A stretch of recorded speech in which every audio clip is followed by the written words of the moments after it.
새벽 5시. 알람 시계가 울리기도 전에 김순애는 눈을 떴습니다. 20살이 채 안 된 얼굴에 벌써 깊은 피로가 서려 있었습니다. 좁은 방에서 나지막한 코 고는 소리가 들렸습니다. 3살 된 아들 민수가 작은 이불 속에서 새우처럼 웅크리고 있었습니다. 조금만 더 자자. 순애는 아들의 이마를 살며시 쓰다듬었습니다. 아이의 체온이 손끝으로 전해졌습니다. 이 따스함을 지키기 위해 오늘도 일어나야 했습니다. 부엌으로 나가 쌀을 씻었습니다. 밥솥이 돌아가는 동안 도시락을 쌌습니다. 김치 몇 조각과 달걀 반숙, 그리고 어제 남은 멸치볶음, 반찬통 하나에 꼼꼼히 담았습니다. 자신의 점심이 될 도시락이었지만 아들에게 줄 간식도 함께 넣었습니다. 엄마 다녀올게. 할머니 말 잘 듣고 있어야 해. 아직 잠들어 있는 아들에게 속삭였습니다. 민수는 작은 입술을 오물거리며 잠꼬대를 했습니다. 엄마, 순애의 가슴이 찡했습니다. 집을 나서자 전주의 새벽 공기가 차갑게 뺨을 스쳤습니다. 1987년 봄, 아직 완전히 추위가 가시지 않은 계절이었습니다. 골목길을 걸어 첫 번째 버스 정류장으로 향했습니다. 이른 시간이라 사람들은 많지 않았습니다. 공장 노동자들과 시장 상인들이 대부분이었습니다. 버스 안에서 창밖을 바라보았습니다. 지나가는 풍경들이 아직도 낯설었습니다. 시골에서 올라온 지 2년밖에 되지 않았습니다. 임신한 몸으로 부모님 집을 떠날 때의 기억이 여전히 생생했습니다. 내가 저지른 일이니까 내가 책임져라. 아버지의 차가운 목소리가 귓가에 맴돌았습니다. 그때도 지금도 후회는 없었습니다. 민수가 있었으니까. 첫 번째 환승, 두 번째 버스는 더 붐볐습니다. 공장으로 향하는 사람들로 가득했습니다.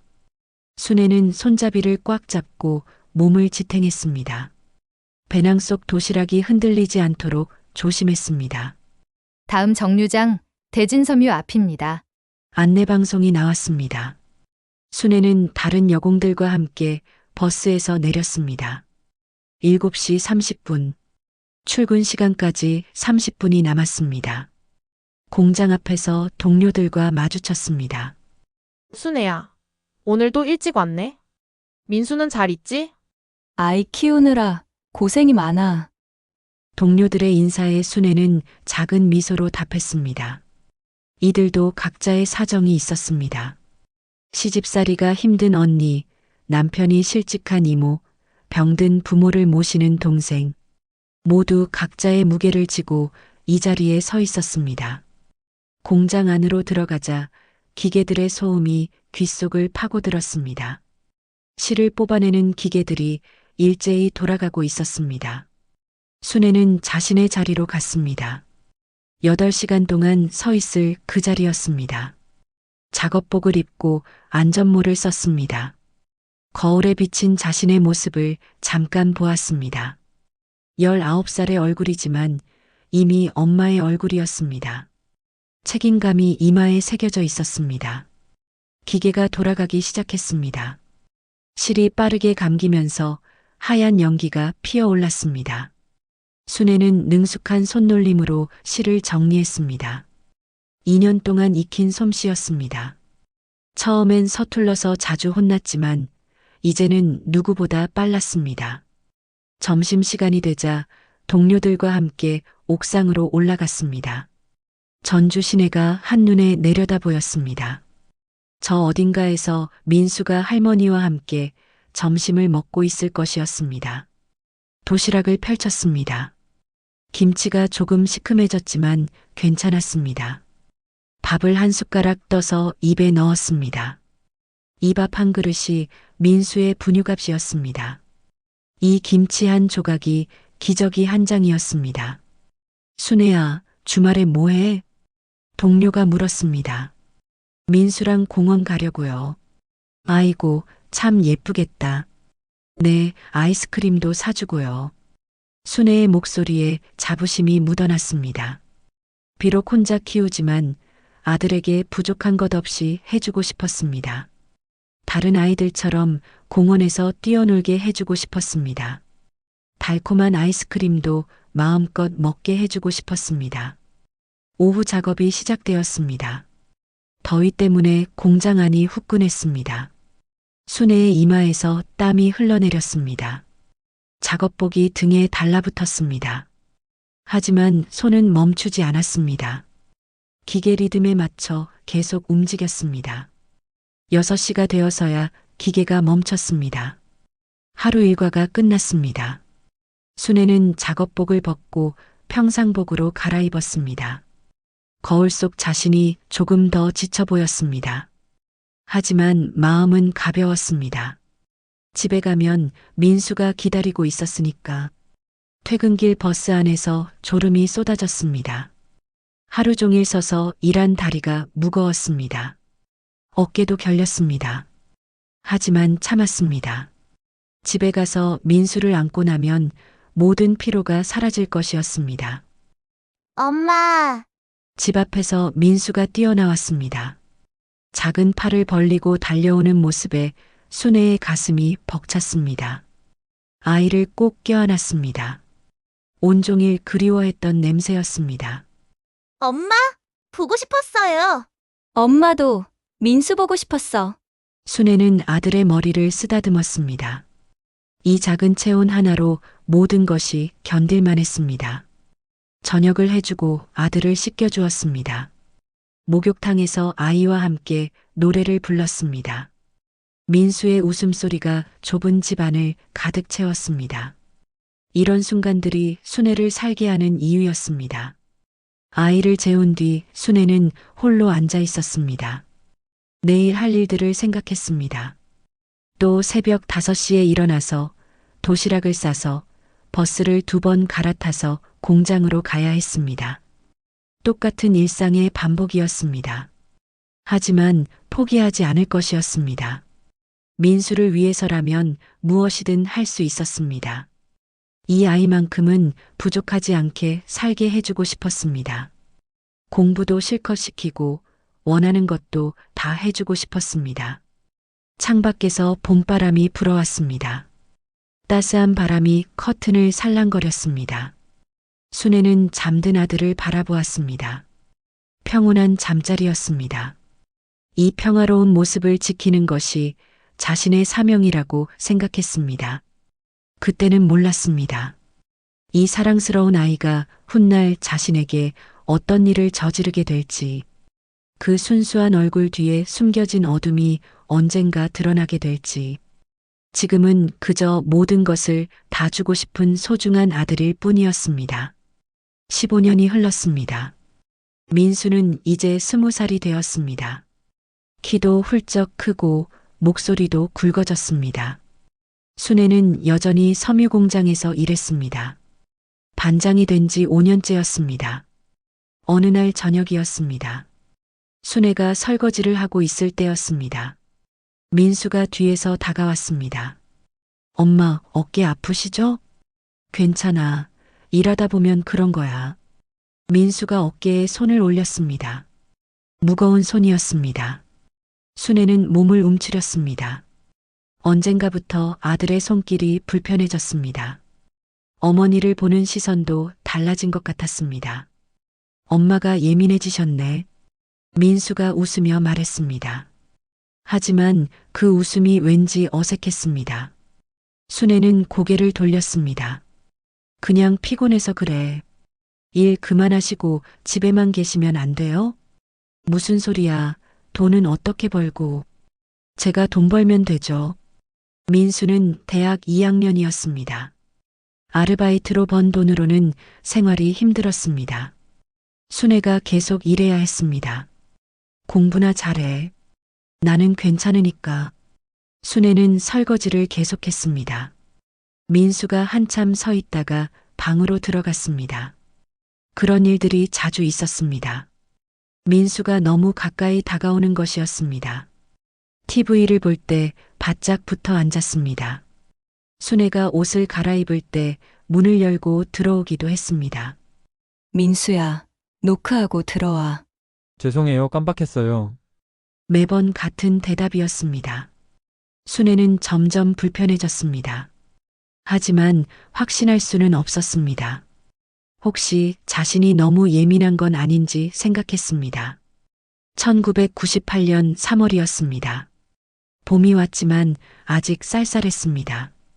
순애는 평소처럼 공장에서 일하고 있었습니다. 오후 3시쯤이었습니다. 갑자기 머리가 깨질 듯 아팠습니다. 순애는 기계를 붙잡고 버텼습니다. 식은땀이 났습니다. 어지럼증도 함께 왔습니다. 단장님, 괜찮으세요? 동료가 걱정스럽게 물었습니다. 잠깐만, 좀 쉬면. 순애는 중얼거렸습니다. 그 순간 다리에서 힘이 빠졌습니다. 몸이 기울어졌습니다. 의식이 흐려졌습니다. 단장님! 동료들의 외침이 들렸습니다. 그리고 모든 것이 깜깜해졌습니다. 눈을 떴을 때는 병원이었습니다. 하얀 천장이 보였습니다. 몸을 움직이려 했지만 왼쪽이 말을 듣지 않았습니다. 당황했습니다. 엄마, 민수가 침대 옆에 앉아 있었습니다. 빨간 눈으로 울고 있었습니다. 민수야. 목소리도 어눌해졌습니다. 무슨 일인지 알 수 없었습니다. 의사가 들어왔습니다. 뇌출혈로 쓰러지셨어요. 왼쪽으로 마비가 왔습니다. 마비라니요? 민수가 놀라며 물었습니다. 재활 치료를 꾸준히 하시면 어느 정도 회복할 수 있어요. 하지만 시간이 많이 걸립니다. 순애는 절망했습니다. 일을 할 수 없게 되었습니다. 민수는 아직 학생이었습니다. 앞으로 어떻게 살아야 할지 막막했습니다. 걱정하지 마세요, 엄마. 민수가 손을 잡았습니다. 제가 학교 그만두고 엄마를 모실게요. 안 돼. 공부는 계속해야 해. 무슨 말씀이세요? 엄마가 더 소중하죠? 민수의 목소리에 진심이 담겨 있었습니다. 순애는 감동했습니다. 키우길 잘했다는 생각이 들었습니다. 퇴원 후 집에서 생활이 시작되었습니다. 민수는 정말로 학교를 휴학했습니다. 그리고 순애를 돌보는 일에 매달렸습니다. 요양사를 부르자 순애가 말했습니다. 그런 건 필요 없어요. 제가 다 할 수 있어요. 민수는 단호했습니다. 병원에서 소개해준 요양사가 왔지만 민수가 돌려보냈습니다. 엄마는 제가 돌볼게요. 남이 어떻게 엄마를 제대로 돌보겠어요? 그럴듯한 말이었습니다. 순애도 아들이 돌봐주는 게 좋았습니다. 처음에는 고마웠습니다. 민수는 정성껏 간병했습니다. 식사도 챙겨주고 약도 먹여줬습니다. 물리치료도 도와줬습니다. 밤에도 깨서 순애를 확인했습니다. 민수야, 고마워. 당연한 거예요. 엄마가 저를 키워주셨는데. 하지만 점점 이상한 기분이 들었습니다. 민수의 돌봄이 지나쳤습니다. 씻을 때도 끝까지 도와주려 했습니다. 옷을 갈아입힐 때도 너무 오래 만졌습니다. 민수야, 나 혼자 할 수 있어. 안 돼요. 넘어지면 어떡해요? 그래도 엄마는 제가 없으면 안 되잖아요. 민수의 목소리에 강함이 있었습니다. 순애는 더 이상 말할 수 없었습니다. 이웃들이 찾아오려 해도 민수가 막았습니다. 엄마가 피곤해하세요. 교회 사람들도 만나지 못하게 했습니다. 요즘 몸이 안 좋으셔서 사람 만나는 걸 힘들어해요. 순애는 점점 갇혀가는 기분이었습니다. 하지만 항의할 힘이 없었습니다. 몸도 아프고 마음도 지쳐 있었습니다. 내가 너무 예민한 건 아닐까? 순애는 자신을 의심했습니다. 아들이 자신을 위해 이렇게 희생하고 있는데 불평하는 자신이 나쁘다고 생각했습니다. 민수는 약을 주면서 말했습니다. 이 약 드시면 편해져요. 약을 먹으면 졸음이 왔습니다. 의식이 흐릿해졌습니다. 그런 상태에서 민수가 하는 일들이 더 이상해졌습니다. 재활을 위해서예요. 민수는 늘 그렇게 말했습니다. 하지만 순애는 알 수 있었습니다. 이것은 재활이 아니었습니다. 민수야, 그만해. 엄마, 무슨 말씀이세요? 이상해, 뭔가 이상해. 엄마가 아프시니까 헷갈리시는 거예요. 민수는 웃었습니다. 하지만 그 웃음이 무서웠습니다. 밤이 되면 더 심해졌습니다. 순애는 무서웠습니다. 하지만 움직일 수가 없었습니다. 소리를 질러도 누가 들어줄까 싶었습니다. 도와주세요. 작은 목소리로 중얼거렸습니다. 하지만 아무도 듣지 못했습니다. 몇 달이 지났습니다. 순애는 점점 지쳐갔습니다. 이것이 현실인지 꿈인지 분간할 수 없었습니다. 민수는 여전히 효자 행세를 했습니다. 밖에서는 모범적인 아들이었습니다. 우리 민수가 얼마나 효성스러운지 몰라요. 이웃들이 그렇게 말했습니다.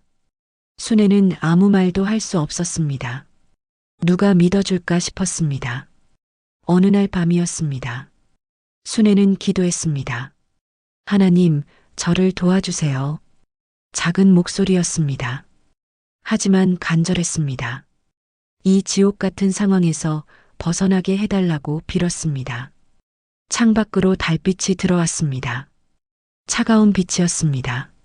순애는 그 빛을 바라보며 눈물을 흘렸습니다. 언제까지 이렇게 살아야 할까요? 하지만 포기할 수는 없었습니다. 아직 살아 있었습니다. 살아있는 한 희망은 있을 것이었습니다. 언젠가는 이 상황이 끝날 것이었습니다. 그렇게 믿으며 하루하루를 버텨나갔습니다. 뇌출혈 후 6개월이 지났습니다. 순애의 상태는 조금씩 나아지고 있었습니다. 왼손을 조금씩 움직일 수 있게 되었고 말도 이전보다 또렷해졌습니다. 하지만 민수의 행동은 더욱 심해졌습니다. 엄마, 오늘도 약 드세요. 민수가 알약 2개를 건넸습니다. 순애는 알고 있었습니다. 이 약을 먹으면 머리가 멍해진다는 것을, 몸에 힘이 빠진다는 것을. 오늘은 안 먹을래. 안 돼요. 의사가 꼭 먹으라고 했잖아요. 어느 의사가 언제? 순애가 물었습니다. 병원에 간 지 벌써 2달이 넘었습니다. 민수가 계속 병원 가는 것을 미뤘습니다. 기억 안 나세요? 병이 더 심해지신 것 같네요. 민수의 목소리에 걱정이 섞여 있었습니다. 하지만 순애는 속고 있다는 것을 알았습니다. 민수야, 나 병원에 가고 싶어. 왜요? 집에서 제가 잘 돌봐드리고 있잖아요. 그래도 검사를 받아야지. 스트레스 받으시면 안 좋아요. 조용히 쉬시는 게 최고예요. 민수는 단호했습니다. 순애는 더 이상 말할 수 없었습니다. 문제는 약만이 아니었습니다. 민수는 재활치료라는 이름으로 온갖 일을 했습니다. 욕창 방지라며 몸을 이리저리 만졌습니다. 혈액순환에 좋다며 마사지를 했습니다. 민수야, 이상해. 그만해줘. 엄마, 이게 다 치료예요. 제가 간병 책자도 읽어봤어요. 민수는 늘 그런 식으로 설명했습니다.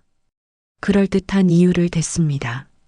순애는 점점 자신을 의심하게 되었습니다. 어느 날 오후였습니다. 순애가 낮잠에서 깨어났는데 민수가 침대 옆에 앉아 있었습니다. 평소와 다른 표정이었습니다. 엄마, 저 없으면 어떻게 살 거예요? 무슨 소리야? 친척들도 안 찾아오잖아요. 이웃들도 관심 없고. 순애는 가슴이 답답해졌습니다. 민수 말이 맞았습니다. 처음에는 사람들이 찾아왔습니다. 하지만 민수가 계속 핑계를 대며 막았습니다.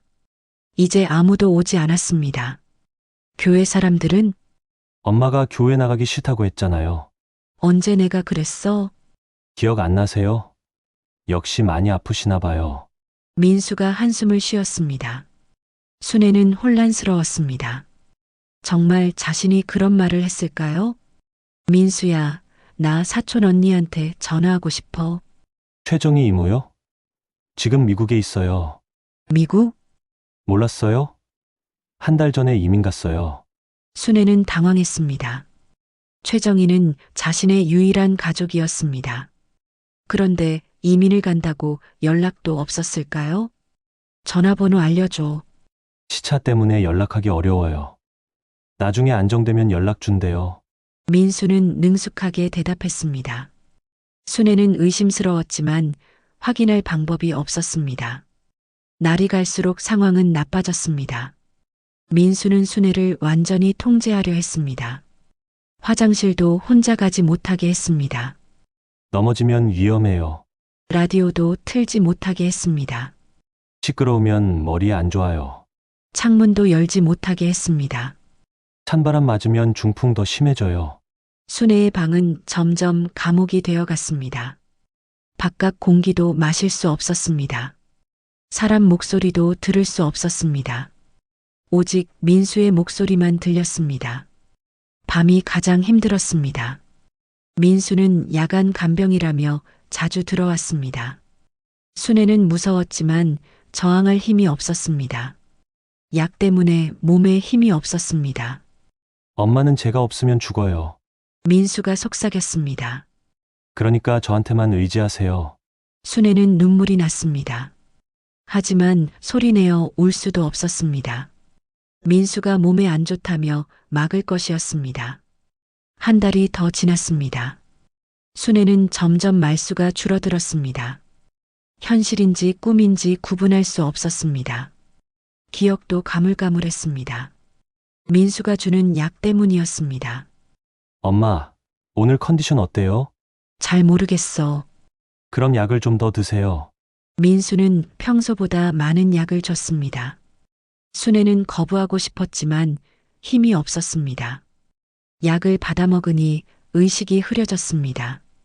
몸이 둥둥 떠다니는 것 같았습니다. 그 상태에서 민수가 하는 일들이 더욱 끔찍해졌습니다.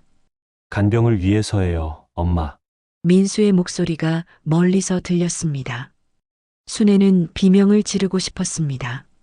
하지만 목소리가 나오지 않았습니다. 다음 날 아침이었습니다. 순애는 온몸이 아팠습니다. 가슴이 답답했습니다. 무슨 일이 일어났는지 정확히 기억나지 않았습니다. 하지만 끔찍한 일이었다는 것은 알 수 있었습니다. 민수야. 네, 엄마. 무슨 일이에요? 민수가 웃으며 나타났습니다. 마치 아무 일도 없었던 것처럼. 어젯밤에 어젯밤에 뭔가 있었나요? 엄마가 잠꼬대를 하긴 했어요. 민수는 태어냈습니다. 순애는 말을 잇지 못했습니다. 정말 잠꼬대였을까요? 자신이 착각한 걸까요? 그런 의심이 계속 들었습니다. 민수는 너무 자연스러웠습니다. 아침에는 정성껏 식사를 차려줬습니다. 약도 꼬박꼬박 챙겨줬습니다. 낮에는 다정한 아들이었습니다. 하지만 밤은 달랐습니다. 밤마다 반복되는 끔찍한 일들. 순애는 점점 지쳐갔습니다. 어느 날 오후였습니다. 옆집에서 아이 울음소리가 들렸습니다. 순애는 그 소리에 정신이 조금 맑아졌습니다. 바깥 세상이 있다는 것을 새삼 깨달았습니다. 도와주세요. 작은 목소리로 중얼거렸습니다. 하지만 아무도 들을 수 없었습니다. 벽은 너무 두꺼웠습니다. 하나님, 저를 도와주세요. 간절히 기도했습니다. 이 상황에서 벗어날 방법을 달라고 빌었습니다. 그때 민수가 들어왔습니다. 엄마, 누구랑 얘기해요? 기도하고 있었어. 혼잣말은 병이 심해진 증거예요. 약을 더 드셔야겠어요. 민수가 약통을 흔들었습니다. 순애는 절망했습니다. 기도마저 병으로 취급받았습니다. 그 순간 깨달았습니다. 이대로는 죽을 수도 있다는 것을. 민수는 점점 대담해지고 있었습니다. 언젠가 실수할 것이었습니다. 살아야 한다. 순애는 마음속으로 다짐했습니다. 어떻게든 살아남아야 했습니다. 이 지옥에서 벗어나야 했습니다. 그러기 위해서는 기회를 기다려야 했습니다. 민수가 방심하는 순간을, 누군가 도와줄 사람이 나타나는 순간을, 창밖으로 석양이 보였습니다. 붉은 노을이 방 안을 물들였습니다. 순애는 그 빛을 바라봤습니다. 아직 해가 지지 않았습니다. 아직 끝나지 않았습니다. 기다리자. 순애는 속으로 말했습니다. 기회는 반드시 올 것이다. 그 믿음만이 순애를 지탱하는 유일한 힘이었습니다. 절망 속에서도 포기하지 않는 작은 희망의 불씨였습니다. 그날 밤도 평소와 같았습니다. 민수가 방에 들어왔습니다.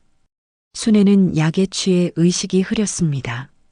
저항할 힘도 없었습니다. 엄마는 저만 있으면 돼요. 민수가 속삭였습니다. 순애는 신음을 냈습니다. 고통의 소리였습니다. 바로 그때였습니다. 이게 무슨 소리야? 옆집 박영희 아주머니의 목소리였습니다. 벽 너머에서 들려왔습니다. 저기, 괜찮으세요? 더 큰 소리로 물었습니다. 순애는 간절했습니다. 목소리를 내고 싶었습니다. 하지만 몸이 말을 듣지 않았습니다. 민수가 당황한 듯 멈췄습니다. 엄마, 조용히 하세요. 하지만 순애는 마지막 힘을 짜냈습니다. 도와주세요. 작지만 분명한 목소리였습니다. 박영희 아주머니가 문을 두드렸습니다. 순애 씨, 괜찮으세요? 민수가 황급히 일어났습니다. 잠깐만요. 문 쪽으로 갔습니다. 하지만 박영희 아주머니는 포기하지 않았습니다. 문 열어주세요. 순애 씨 목소리가 이상해요. 괜찮아요. 엄마가 잠꼬대를. 아니에요. 뭔가 잘못됐어요. 박영희 아주머니가 소리쳤습니다. 그리고 휴대폰을 꺼냈습니다. 119에 신고할 거예요. 민수의 얼굴이 창백해졌습니다. 아주머니, 정말 괜찮다니까요. 하지만 이미 늦었습니다. 박영희 아주머니는 전화를 걸었습니다. 네, 119죠? 옆집에서 이상한 소리가 나요. 빨리 와주세요. 10분 후 구급차가 도착했습니다. 경찰도 함께 왔습니다. 민수는 어쩔 수 없이 문을 열었습니다. 어머, 순애 씨. 박영희 아주머니가 순애를 보고 놀랐습니다. 순애는 초점 잃은 눈으로 누워 있었습니다. 몸 곳곳에 멍이 있었습니다. 이게 무슨 일이에요? 구급대원이 물었습니다.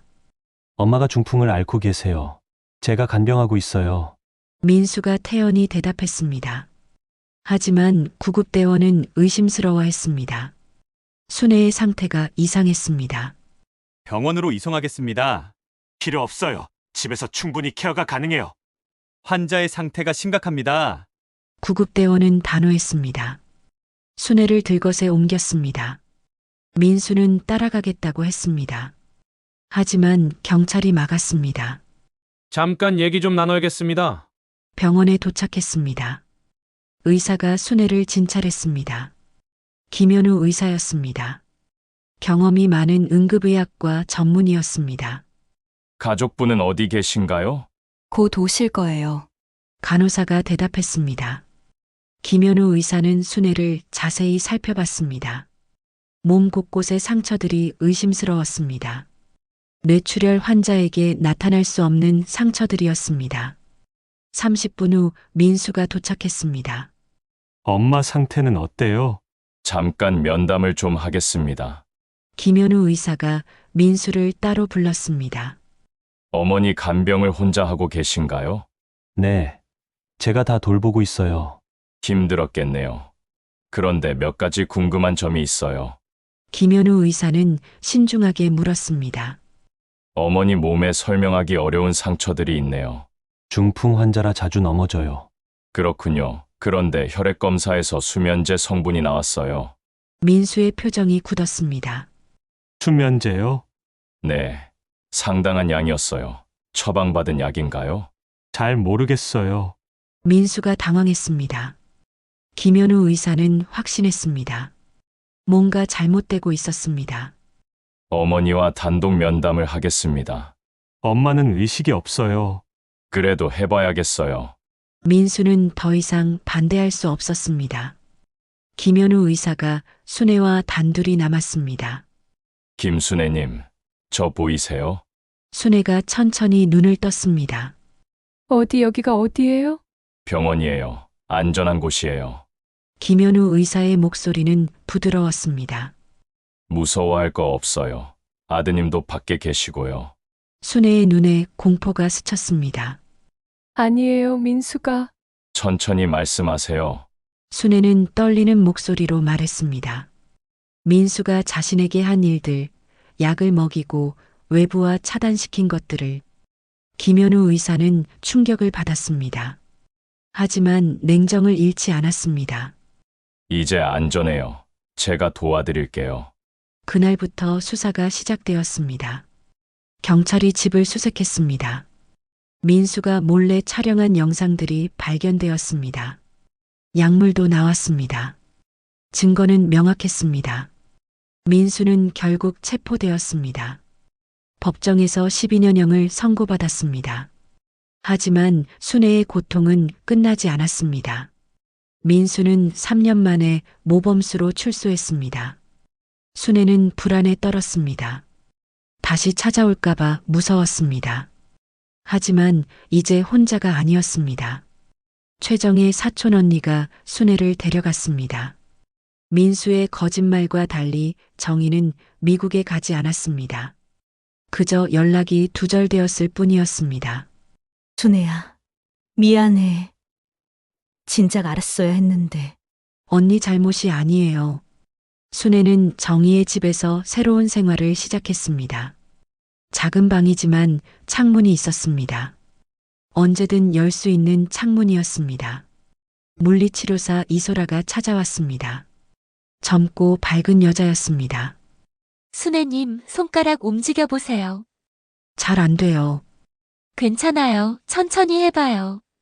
이소라는 인내심이 많았습니다. 작은 움직임도 칭찬했습니다. 어느 날 순애의 왼손 새끼손가락이 움직였습니다. 아주 조금이었습니다. 움직였어요. 이소라가 소리쳤습니다. 정말요? 순애도 놀랐습니다. 네, 정말 움직였어요. 두 사람은 함께 울었습니다. 작은 기적이었습니다. 심리상담가 정민호도 도움이 되었습니다. 차분한 목소리의 중년 남자였습니다. 순애님, 당신 잘못이 아니에요. 제가 뭔가 잘못했나 봐요. 아니에요. 절대 당신 잘못이 아니에요. 정민호는 계속 반복했습니다. 순애가 믿을 때까지.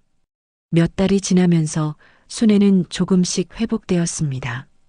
약초에 대해 공부하기 시작했습니다. 예전부터 관심이 있던 분야였습니다. 이 차는 신경에 좋아요. 정희가 차를 끓여줬습니다. 맛있네요. 뭐예요? 당귀차예요. 순애가 가르쳐 준 거야. 순애는 뿌듯했습니다. 누군가에게 도움이 되고 있었습니다. 1년 후 순애는 작은 약초방을 열었습니다. 정희가 도와줬습니다. 크지 않은 가게였지만 순애에게는 큰 의미였습니다. 어서 오세요. 첫 손님이 들어왔습니다. 중년 여성이었습니다. 불면증에 좋은 차 있나요? 네, 이거 드셔보세요. 순애가 차를 우려줬습니다. 손놀림이 조금 서툴렀지만 정성이 담겨 있었습니다. 향이 좋네요. 몸에도 좋아요. 꾸준히 드시면 잠이 잘 올 거예요. 손님이 웃으며 차를 샀습니다. 순애의 첫 번째 매출이었습니다. 그날 밤 순애는 일기를 썼습니다. 오늘 가게에서 첫 손님을 받았다. 기분이 좋았다. 누군가에게 도움이 되는 것 같아서. 작은 변화들이 쌓여갔습니다. 손가락이 더 많이 움직였습니다. 말도 더 또렷해졌습니다. 사람들과 대화하는 것도 자연스러워졌습니다. 순애 언니 많이 밝아지셨어요. 이소라가 말했습니다. 그런가요? 네, 처음 봤을 때와는 완전히 달라요. 순애는 거울을 봤습니다. 정말 달라져 있었습니다. 눈에 생기가 돌았습니다. 저녁에 정희와 차를 마셨습니다. 순애야, 정말 잘하고 있어. 언니 덕분이에요. 아니야. 내가 노력한 거야. 순애는 창밖을 봤습니다. 별이 보였습니다. 오랫동안 보지 못했던 별이었습니다. 이제 시작이다. 순애는 마음속으로 다짐했습니다.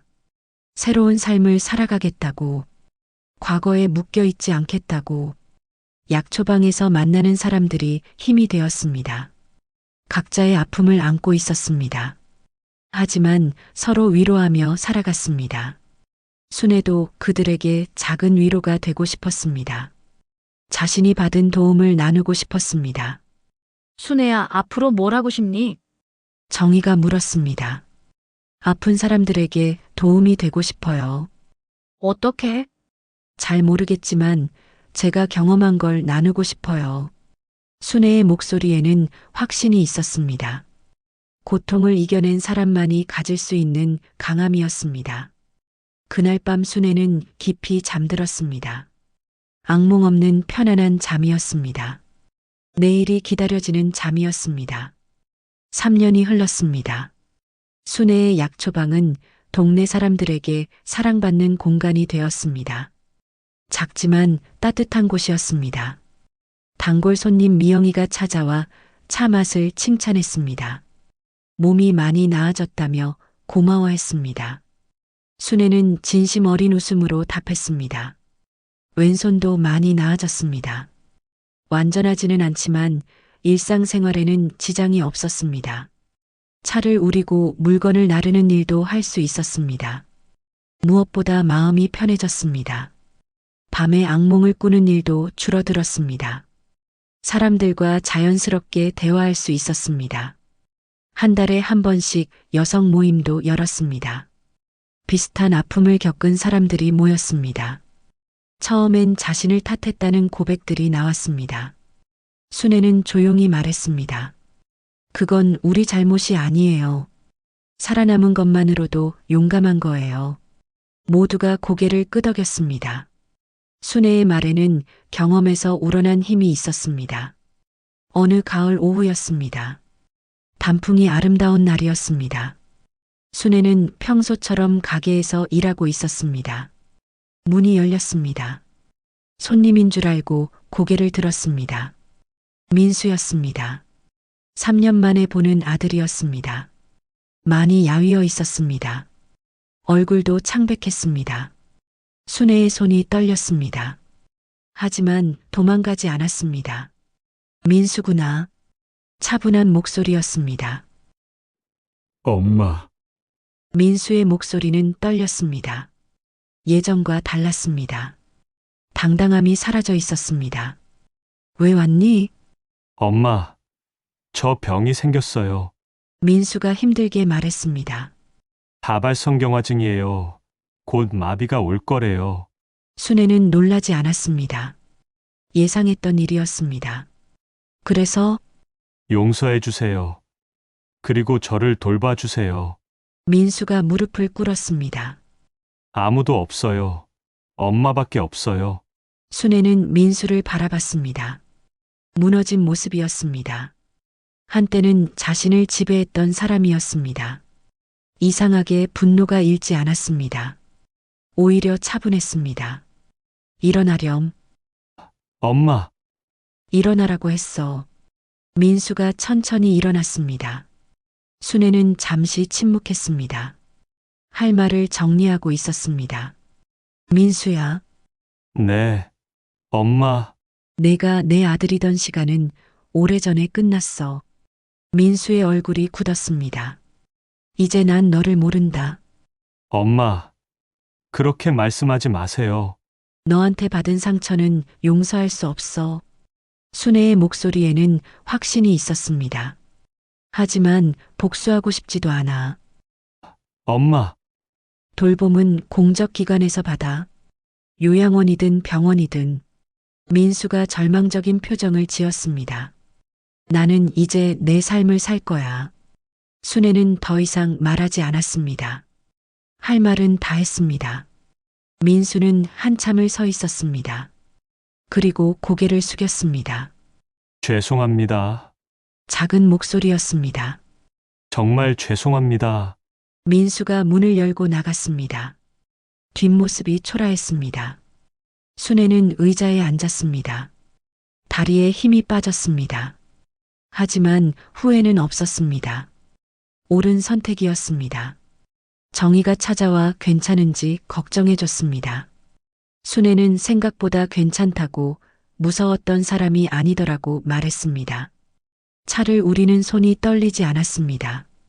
이제 정말 끝난 것 같아. 그래. 이제 시작이야. 두 사람은 조용히 차를 마셨습니다. 따뜻한 침묵이었습니다. 몇 달 후 소식이 들렸습니다. 민수가 요양원에 입소했다는 것이었습니다. 병이 빠르게 진행되고 있다고 했습니다. 순애는 특별한 감정을 느끼지 않았습니다. 안타깝지도 기쁘지도 않았습니다. 그저 남의 일 같았습니다. 순애야, 민수 소식 들었어? 정희가 조심스럽게 물었습니다. 응, 들었어. 어떤 기분이야? 별로 아무 기분 안 들어. 순애는 솔직했습니다. 그게 정상인 것 같아. 겨울이 지나고 봄이 왔습니다. 순애의 약초방에도 새 생명이 돋았습니다. 화분에 심은 새싹들이 자라고 있었습니다. 여성 모임도 더 활발해졌습니다. 입소문을 타고 더 많은 사람들이 찾아왔습니다. 새로운 사람들은 순애 덕분에 많이 나아졌다고, 살아계신 것만으로도 희망이 된다고 말했습니다. 순애는 고마웠습니다.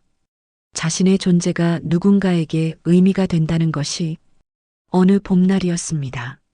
순애는 혼자 산책을 나갔습니다. 오랜만에 먼 길을 걸었습니다. 강변에 도착했습니다. 전주천이 흘러가고 있었습니다. 맑은 물이 햇빛에 반짝였습니다. 벤치에 앉았습니다. 바람이 부드럽게 불었습니다. 과거를 떠올려 봤습니다. 19살 때의 자신을, 섬유공장에서 일하던 때를, 민수를 키우던 때를. 그때는 힘들었지만 나름대로 행복했습니다. 희망이 있었습니다. 중간에 지옥 같은 시간도 있었습니다. 절망했던 순간들도 있었습니다.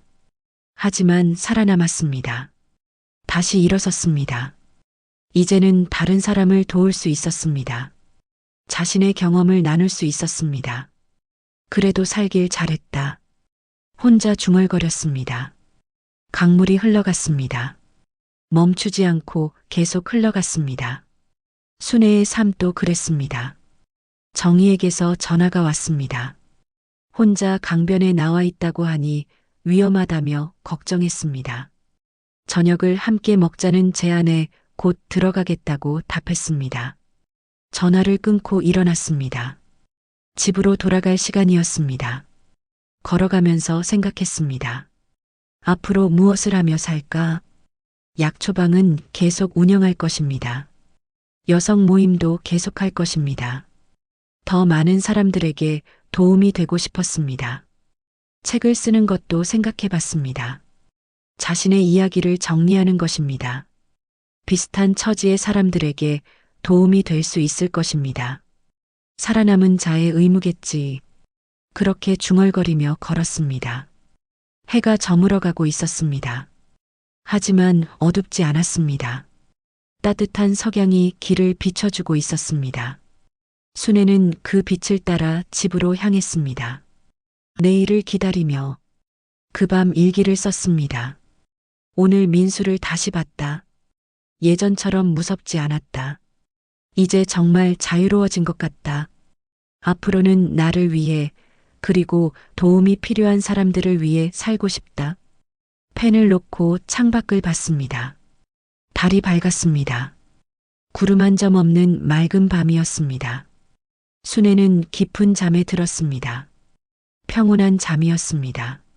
내일이 기다려지는 잠이었습니다.